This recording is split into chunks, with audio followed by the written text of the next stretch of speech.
BibleWorm, BibleWorm, reading the Bible with BibleWorm.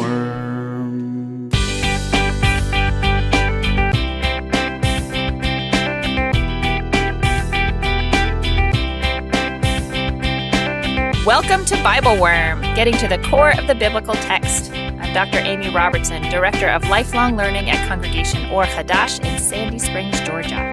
And I'm Dr. Robert Williamson, Professor of Religious Studies at Hendrix College and the founding pastor of Mercy Community Church in Little Rock.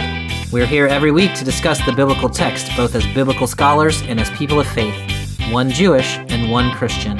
This week, we read the short but radiant chapter, Isaiah 61, where the text walks with us incrementally from the indignities of captivity, whether economic, spiritual, or deep in our own bodies, through freedom and clear into glory and splendor. We imagine a jubilee that can reset the ever-growing avalanche of injustices in our world, and envision ourselves as the people who serve those who have been held captive. I also imagined some kind of bizarre armed robbery wherein the robber wields a charred cow as a weapon. Wait, you didn't see that in the text? Thanks for being with us.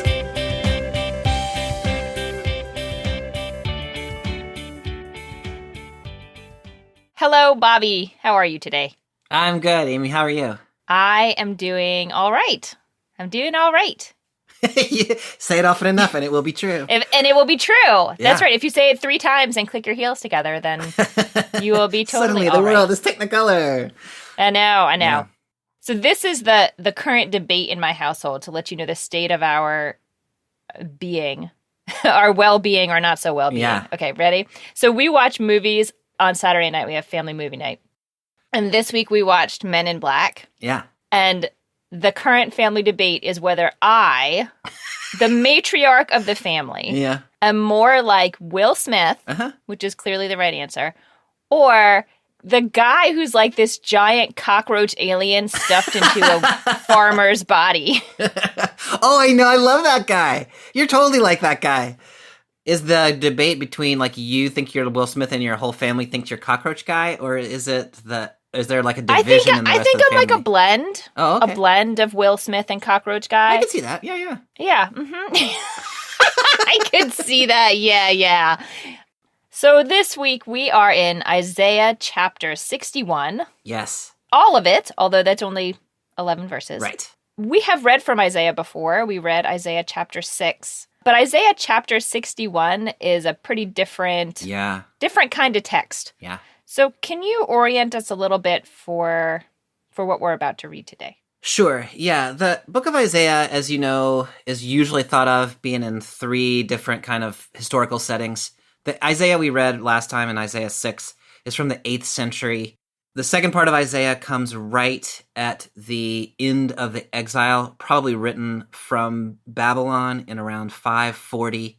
The third part of Isaiah, where we are today, is slightly later even than that. It's dated usually between the time that people start returning to the land around 520 down to sometime in the period of, say, Ezra and Nehemiah in 450. And so that's where we are today, is in Isaiah 61, that the exile is, somewhere between, say, 25 and 75 years in the past. People are kind of trickling back to the land, I would guess, from the exile in Babylon. And this text is written from the perspective either of those who have returned from the exile or those who were never exiled and are sort of, still in the land, welcoming people back. Yeah. It's worth remembering, like, sometimes when I talk about the exile, I think of, like, they went into exile and then they came home. And it's like, they were gone for a while. But, they've been gone for somewhere on the order of 100 years by this point. And so we're a couple generations removed from the people who actually went into the exile. So the people went into exile and then some of the people went home, but they are the grandchildren or maybe the great-grandchildren even of the people who actually had ever lived in the land. Right. What else would you want to say about this text by way of historical context? Anything?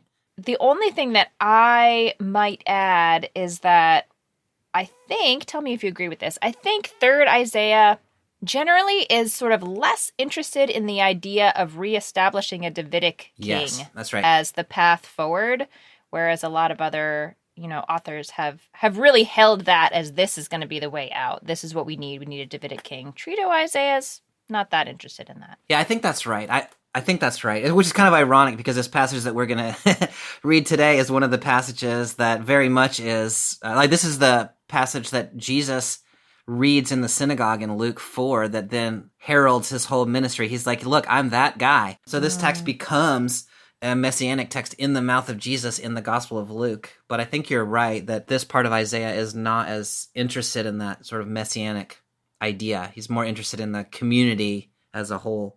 Okay, so we are in Isaiah chapter 61, and I am reading from the NJPS. The Spirit of the Lord God is upon me, because the Lord has anointed me. He has sent me as a herald of joy to the humble, to bind up the wounded of heart, to proclaim release to the captives, liberation to the imprisoned, to proclaim a year of the Lord's favor, and a day of vindication by our God, to comfort all who mourn, to provide for the mourners in Zion, to give them a turban instead of ashes, the festive ointment instead of mourning, a garment of splendor instead of a drooping spirit. They shall be called terebinths of victory, planted by the Lord for his glory. And they shall build the ancient ruins, raise up the desolations of old, and renew the ruined cities, the desolations of many ages. God has sent me as a herald of joy to the humble. This is so different than Isaiah's call in chapter 6. Yeah. Isaiah was not going to be a herald of joy to the humble. No. No. The whole time I'm reading this passage, I'm thinking back to Isaiah 6. And I don't know that I would have done that just sort of normally reading Isaiah, but the fact that the narrative lectionary has had us so recently in Isaiah 6 and then has us here. Yeah. And that the herald of joy as opposed to the herald of destruction at Isaiah 6. Yeah. That whole conversation. I would much rather be this herald. Yeah. Oh my gosh. Yeah. If you got to be a herald, like this is the herald to be. So one of the first metaphors we see is this idea of releasing the captives. Yeah. And so one of my first exercises as a reader is to try to really inhabit that metaphor and think about what the different resonances of it are. Yeah. And where I went in reading this text was this sense that as a person who is being held captive, you know that there is a life out there, that there is goodness out there in the world. You're aware of it, but you can't access it. Yeah. So I wonder if this is talking about the experience of the people who have been in Zion the whole time, or the people who have been exiled to Babylon. I mean, in some ways, the experience of the people who were not exiled was probably worse. That's an interesting question. And honestly, as you're saying that, like I could think of this from both perspectives and it kind of makes sense. And I kind of like that because now we don't have to like play into the binary of who went and who stayed. We can say this was an experience of exile, from which one is grateful to be released. Sort of no matter whether you were actually in the exile or whether you stayed in the land. The community has been devastated and it's been a struggle. There has been a trauma that has happened and it has been a struggle to recover. And this is proclaiming release from that. And it's doing it in very specific terms, or terms that have a specific resonance for me. Yeah. This phrase in verse 1, to proclaim release of the captives, sounds to me like the Jubilee year. In the NRSV, to proclaim liberty to the captives, release to the prisoners, to proclaim the year of the Lord's favor. Like those three together are kind of screaming Jubilee to me too. Can you talk a little bit about what the year of Jubilee is in the Torah? Sure. So in Leviticus, it's in chapter 25, we read about this thing called the Jubilee year, which is every 50 years. And in verse 10 in chapter 25, it says, "You shall hallow the 50th year. Each of you shall return to his holding, and each of you shall return to his family." So there is a sense that if in the course of time, for example, you have gone into debt or have become a servant, like an indentured servant maybe, every 50 years, it's like the clock resets and everyone goes back to their original position. Yeah. Which is not to say you're going to stay there forever, but you don't wind up, indentured servitude doesn't become a permanent state for you and your descendants. So that's a beautiful idea. And when you read it in this context, like I think it still works on the personal level. Like we're imagining a place where people who have become impoverished, or people who have had to sell themselves into slavery or indentured servitude are going to be restored. And also, we're thinking about the people of Israel as a whole who have had their land taken by the nations. And now, I mean, it's not exactly 50 years, but it's 50 years-ish they've been in the exile. And now the land is restored to them. And so this is that jubilee on that sort of communal sense. This land that you lost you are now restored to your rightful holding. And so I love that this kind of frames both the thought of individual economic justice on the one hand, and also the sort of communal restoration on the other hand, all through that lens of that Jubilee text. Yeah, I really like the connection to the Jubilee and the way that it lays out this possibility that there is some underlying truth that carries through the generations, and the reality in the moment can indeed meander from that, but it will reset back to that state periodically. Yeah. No, I like that a lot. One of the things that's important to me here is that this prophet is speaking to the oppressed and the brokenhearted and the captives and the prisoners, and I think is speaking as an oppressed, brokenhearted, captive prisoner. Like, this is a text that is proclaiming our release from captivity. Not when I read this text as a middle-class person in the U.S., like, my natural orientation is I'm not a captive, and so I am sort of bestowing like release upon people who are captives. And I mean, that's a fine way to read it, but I think in its original writing, this text is written from the perspective of people who are or have been captives themselves. And so this is good news for us. Right. Which is going to become important in a little bit in my own interpretation, but I think it's a helpful perspective, just A, to say that, and then B, to say, for many of us, people positioned in society like I am, we're having to do some work in order to figure out how to find ourselves in this text, because I'm not sure this text is actually for people who are positioned in a way of privilege like someone like me might be.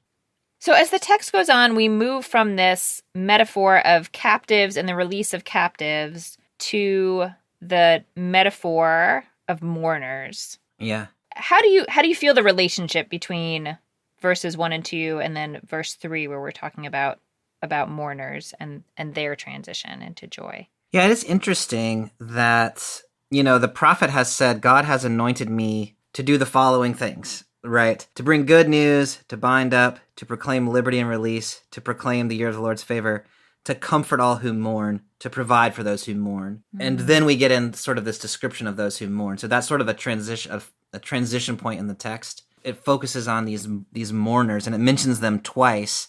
So I think it's interesting in this text that, we have this sort of economic language, but then we also have this emotive language of those who mourn because of those things, but also maybe those who mourn are also being proclaimed release for, or those who are mourning are also being comforted here. I think that's kind of an interesting move on the part of this prophet. No, I like that a lot. And I want to note first how much I appreciate that you sort of diagrammed this sentence for us, because it's easy to lose track of the fact that all of these infinitives are following, this is what the speaker has come to do. Yeah. So that's really helpful. And then you get this series of instead ofs. So you get a garland, or your translation was a turban, I think. I got a turban. Yeah.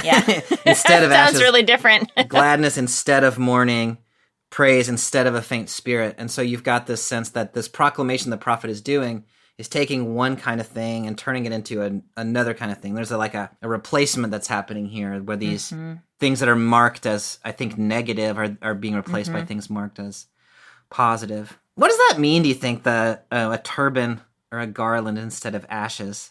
I see each of these instead ofs as a way of getting back to this really essential human experience, I would say, of the dignity of inhabiting our bodies. And when the dignity of the body is being respected and even elevated and honored, and when it's not, and when it's intentionally not. And so, the experience of captives is often that their body is not honored and they have no autonomy over their body. I love that. And the mourner intentionally sort of is commanded in other parts of the biblical text to, I don't know what the word is, not debase their body in some way as a way of expressing their distress, their mourning. Yeah. And this is very intentional, like embodied actions to elevate the body back up. You know, a turban or a garland instead of ashes. You know, don't put ashes in your hair like a mourner would. Yeah. Instead, put something on your head that honors you. Yeah. It's interesting how embodied these actions are to me. The other thing that I like here, and I'm just sort of paying attention to it now, is that, like, the prophet is not telling them they ought to do these things. The prophet is actually commanded to give them these things. Yeah. So the prophet is saying, here's your turban, here's your oil of gladness, here is your mantle of praise, which I like. Like, sometimes the, like, hey, y'all, time to praise can feel a little onerous to me. Yeah. Like, I'm in a hard place and you're telling me I need to praise. Right. But here it is, the prophet is actually enabling that in some very direct, tangible way. And then it moves on from the body in verse 4, or us humans as embodied spirits, to the city and sort of the rebuilding the dignity of the city, which, I don't know, what do you think about that move? Yeah, I love that. And, you know, there's so much resonance there, I think, from the ancient world until the modern world about the devastation of cities and the restoration of those. I mean, I think in the first instance, this is a reference to the destruction of Jerusalem and Judea at the hands of the Babylonians. Mm-hmm. And so here there's a call to restore the ancient places and to instead of now having to live amongst the rubble, we can restore and renew the places where we live. And so that continues this kind of embodiedness that you're talking about. Like, you got to wear things and you've got to live in places. And so we need to, first we restore the way our bodies are and what we're wearing. Then we restore the places that we live. And so we can have a place that conveys our restoration and not continue to live as though we are oppressed and captive. Yeah. I love that. What do you think about that restoring of ruined cities? I mean, I love what you're saying. I like you, I think, see this just as a continued expansion out of the same movement. Yeah. You know, that care for the dignity of the human and the body and the spaces that it inhabits. And also, cities in particular evoke for me sort of the question of pride. Like, we can feel proud of which I guess pride is really just a continuation of dignity if you know, keep going down the continuum, but it's something that other people can see that you care, that you are cared for, or that you care about your spaces, and you know, have the will and the ability to build them up. Yeah, I like that. And the other place that you're making me think with this is, like, you could think of those wearing of festive garments of praise as an individual thing. Like, I individually am going to take care of myself. Mm-hmm. But this, like, and then now also we're going to restore our cities, has a very clear communal aspect to it. So it's not enough for me to put off mourning and be given this kind of celebratory appearance, but for the whole community. Like, I need to be part of that communal restoration too. I love that. And I love that. I love it. The other piece that's here is this: they will be called oaks of righteousness and the planting of the Lord. Yeah. And to me, that's just such a hopeful image of we're not a seed anymore. We're not a stump anymore. Now we are we're a mighty oak, and we display the glory of the Lord. Like, that's just such a refreshing image after the images that we've seen elsewhere in Isaiah of the destruction of the plant world. And now here we have, like, the mighty oak as the sort of crowning glory in some kind of way of the people of God. Yes, I love it. So, pressing forward, let's pick up in verse 5. Strangers shall stand and pasture your flocks. Aliens shall be your plowmen and vine trimmers, while you shall be called priests of the Lord and termed servants of our God. You shall enjoy the wealth of nations and revel in their riches. Because your shame was double, men cried, disgrace is their portion. Assuredly they shall have a double share in the land. Joy shall be theirs for all time. Okay, I have a question for you about this first image. Yeah. So, do you read this as sort of a peaceful cohabitation of peoples, or as other people will do your chores for you? Yeah, I mean, to me, this is a problematic part of this text, and, like, I get where it's coming from, but I think it needs some contextualizing. I do not read it as peaceful coexistence, exactly. Mm-hmm. I read it not necessarily as, like, a oppressive relationship either, but what it seems to be saying to me is, you, people of Judah, are going to be a spiritual nation, and your job is going to be the things of the Spirit. And there are going to be other people from other places who are going to do your labor for you. Mm-hmm. And so, they're not necessarily being forced to labor for you, but you don't have to do your own work because somebody else is going to do it. And so there is we have just gotten out of this sort of image of restoring people from economic oppression. And then almost immediately we've just envisioned a new relationship where there's at least some economic oppression or at least economic privilege. Yeah. The way that I make sense of this is that, this is sort of what the people have been. I mean, I think one way of processing what the exile has been like is that the people of Judah have been exiled away from their land. They've been working someone else's land. The nations have been taking advantage of them. And so this is a word of comfort. If you've been through that, now we're gonna flip the tables a little bit, and the nations are gonna do that for you now. And, maybe we could imagine a better possibility, like we're all gonna, live on a kibbutz together. Yeah. We're all gonna do our part. Right. Yeah. But maybe it's a little early to expect a people who's been sort of living in a situation of exile for a century to suddenly be able to get all the way there. But this image of reversal, I think, is maybe a step on that way. Yeah. What do you think about that? I think that makes sense. And I think what you're saying fits in really well with the last part we just read in verse 7, that disgrace had been their portion, and now they get to move all the way to sort of the opposite. As much disgrace as you had, that much joy you will have. There is a sense of balancing it out from one extreme to the other. I think that's right.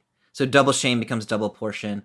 Earlier, when I was talking about how it's important that we remember that this text is written from the perspective of people who themselves have been oppressed, this is partly what I was talking about. Yeah. Is that for somebody who was middle class person, the notion that someone else will work for you has a very different resonance than it does if you have just come out of a situation where you have been working for someone else, and now you're going to get to rest a little bit.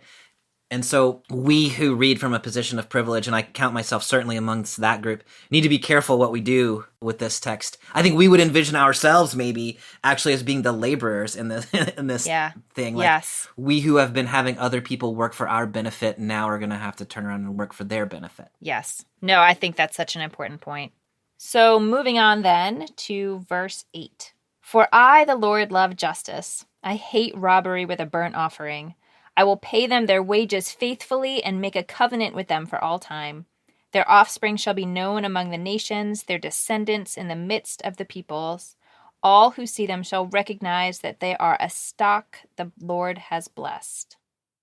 That line in verse 8 just cracks me up every time I read it. I hate robbery with a burnt offering. Is that like with a fiery passion? Or do you use, is the burnt offering your weapon? You throw a charred cow at someone to distract you? Hey, you! Well, I guess a charred cow doesn't moo, though, does it? At least I hope not. Robbery, I hate it when people rob me using with a burnt offering. I hate robbery with a burnt offering. In my mind, there's two ways of dealing with that issue. One is, if you preserve your translation, it puts me in the mindset of Amos. And as you know, in Amos, the people are, on the one hand, taking garments in pledge, and on the other hand, coming to the temple to make their offerings. That is such a more spiritual reading than throwing a charred cow at someone to steal their jewelry. I know. Yeah. So I think if you read it that way, it's a little bit like, hey, don't come to the temple with your things taken illegally and try to offer me offerings. Yeah. The NRSV actually reads, I hate robbery and wrongdoing. And I think they're reading, instead of Ola, I think they're reading, I don't know if it's Ivla, maybe Avla. I don't know quite what that noun is. But they're doing a little bit of a textual emendation there to get to robbery and wrongdoing. Yeah. We should say, I think that, so up until this verse, the prophet has been talking, and suddenly God is talking. I, the Lord, love justice. Yes. And so the deity has sort of stepped in to take control of the discourse here. Yeah, and there really is a sense in what the deity is saying. I will pay them their wages faithfully. Yes. That, this is coming right from that section where it said, disgrace had been their portion. It's gone all the way from disgrace to this double portion of joy. And so there is there's a sense that there's a fairness underlying this system. And if you think of the quote unquote wages that God pays you, you get your just desserts. Yeah. Right? Yeah, I think that's right. But I also think that, there's no reason we couldn't also read this as God is going to ensure the fairness of the economic system too, like quite concretely. And I think that might be part of that we could read here as well.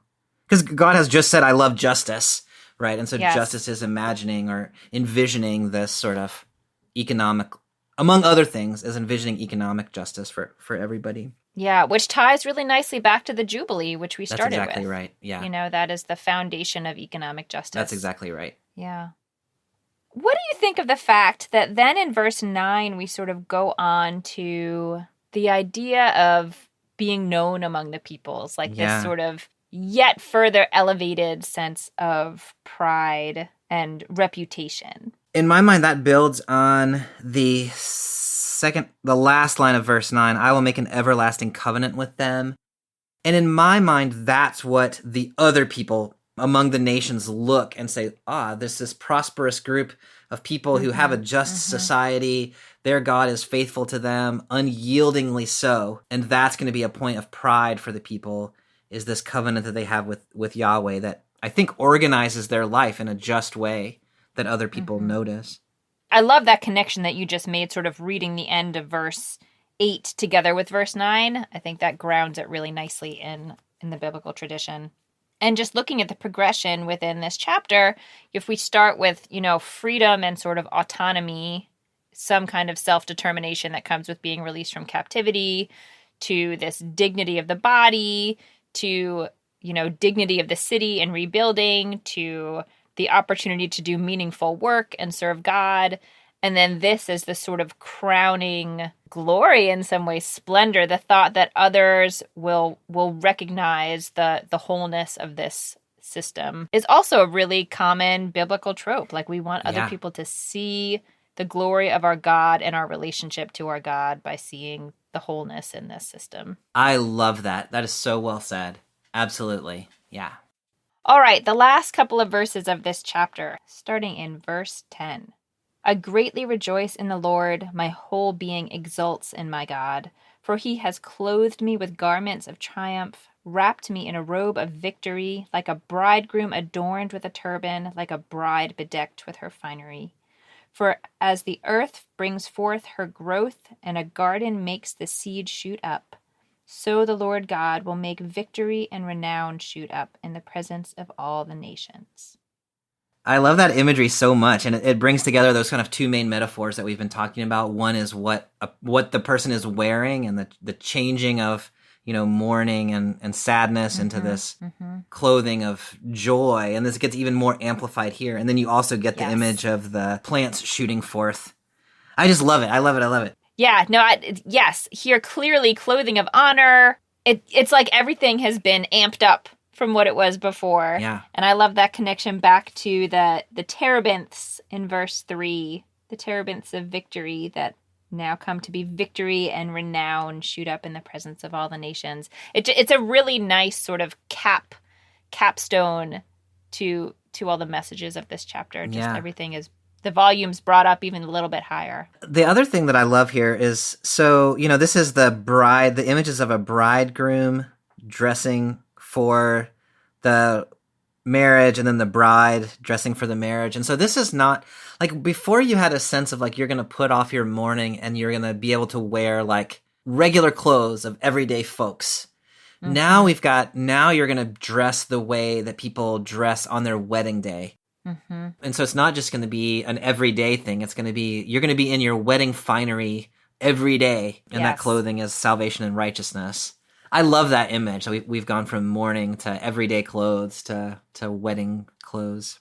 And then I love that these last couple of verses pull together that idea of victory that we see early in this chapter. They shall be called terebinths of victory, comes back in verse 11, victory. And then also renown, which we just talked about, the role of renown in the possibility of spiritual transformation for other nations that are looking at you and sort of looking to your example. This plant metaphor at the end.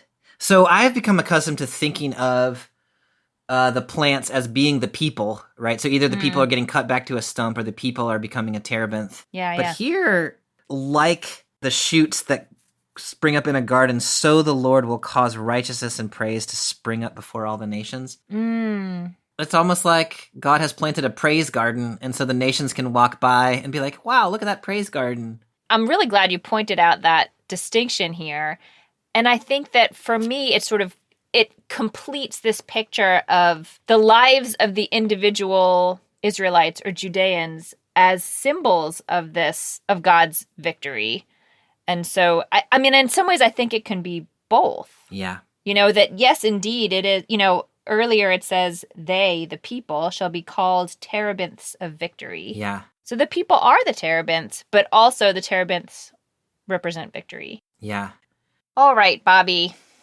This is a beautiful chapter. It's a beautiful text. I love this one. And rich, very rich with metaphors. What would you pull out for our communities today? I love this text. And, in thinking about where it resonates with me, I want to go all the way back to the beginning and this initial message about good news to the oppressed, the binding up of the brokenhearted, liberty to the captives, release to the prisoners, the year of the Lord's favor. And at its core, what this text is about is those people who have been treated unjustly are going to be restored so that they will be treated justly, and they'll be able to live like full lives as full members of the community. And we're not only going to restore justice, but we're going to restore joyfulness, and we're going to restore not just people, but we're going to restore communities. Cities are going to be rebuilt. Like there is this bringing together of spiritual things, economic justice, the rebuilding of cities, the thriving of communities, and then ultimately that becomes a model or an inspiration to the people all around. It's just such a beautiful idea that is rooted in the restoration of justice to people who have been treated unjustly. And I just think that resonates so clearly with our current moment, right? If we could figure out a way to restore justice to those who have been treated unjustly, and the poor, the oppressed, the captive, and rebuild our communities in ways that include all of those folks as full and equal members of community, that not only would we be better off, but also we would be a model of what is possible as the faith communities can model that for the rest of the world by saying within our communities, we're going to find ways to establish these communities of justice that draw the attention of people all around who say, wow, look what you can do in the name of God if you focus on justice. Yes. So I think that's I love that. lovely. I love that. That's beautiful. And this text got me thinking in interesting ways, maybe just because of the moment we're in our own sort of national history or world history, about the Jubilee and, this, and sort of like, what if we did have something like that? And was there in some period of time a just distribution of resources that we can get back to, or was it never just? Would it just be perpetuating a different uneven I don't know the answer to that question, but what an incredible idea to both acknowledge that wealth does transfer between households and families for real reasons, but there can be a resetting so it doesn't sort of it doesn't continue to avalanche down the mountain such that over the course of many generations, the differential is so extreme that it seems insurmountable, which is in a lot of ways where we are now. I think we have avalanched. That's right. And I appreciate your calling it back to that, like the fundamentally economic nature of this language, drawing on that debt model of Leviticus 25. Mm-hmm. And the impression that you get is that this prophet is not declaring one-time Jubilee, but in fact is saying this new covenant that God is making with the people is itself Jubilee. And so debt relationships need to be restructured in perpetuity. And that is certainly not where we find ourselves right now. The other thing that I'm really appreciating about this text right now is the way that it starts the restoration with the dignity of the body. Yes. and thinking very concretely about the moment that we're in. And I know in my community, people are suffering tremendously from the isolation Yes. that they're experiencing during the pandemic, and I have to ask myself almost daily now whether I think such and such is safe because I am tired of the pandemic or because I actually have reason to believe it's safe to do. Sometimes all one can do in that experience is to take it way back down to care for the body. Like what can we do to care for our bodies through this really difficult time to move us one step removed from mourning, just one step removed. Yeah. And then sort of see what comes next and hope that it will, of course, builds to this much more beautiful moment of release and honor and glory. But that, I don't know, the concreteness of the movement from mourning and captivity towards something else feels helpful to me right now.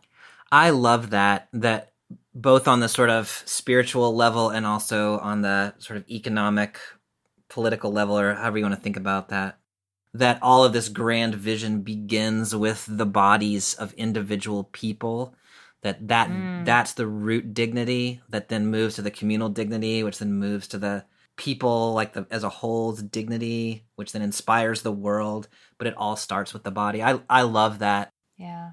When you read this text, of course, in a Christian tradition, and especially we're reading this on the third Sunday of Advent, I should mention probably just as a interpreter from the Christian perspective that this passage gets pulled in Luke chapter 4 when Jesus announces his ministry.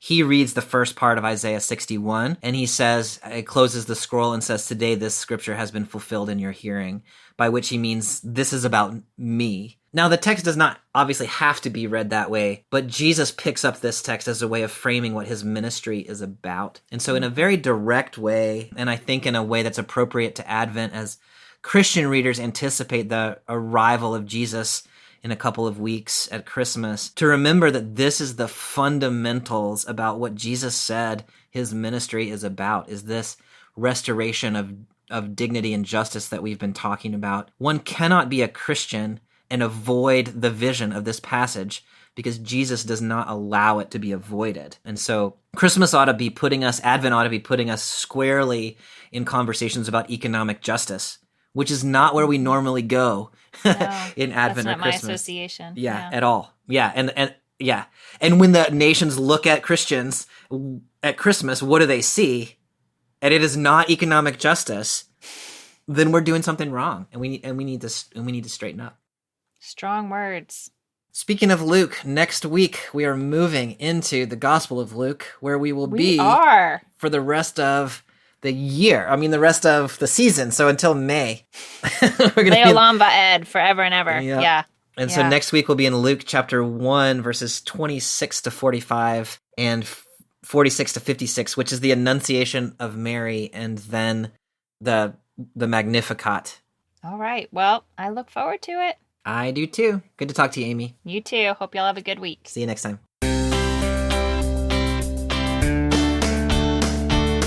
Thanks for joining us for this episode of BibleWorm. If you'd like to hear the rest of our conversation about this text, join our Patreon at the extended worm level or higher to get access to extended episodes. You'll also find other goodies like early access, video lectures, weekly liturgies, and more, starting at just $4 per month. Visit patreon.com/BibleWorm podcast for details. BibleWorm is produced by Bobby Williamson and edited by Joel and Laura Becker. Our theme song is sung by Colin Bagby. We are grateful to all our supporters for helping us keep the podcast going. A special thank you to our executive producer, Fox Valley Presbyterian Church in Geneva, Illinois. Join us again next week when we'll be discussing Luke chapter 1. Until then, keep on digging.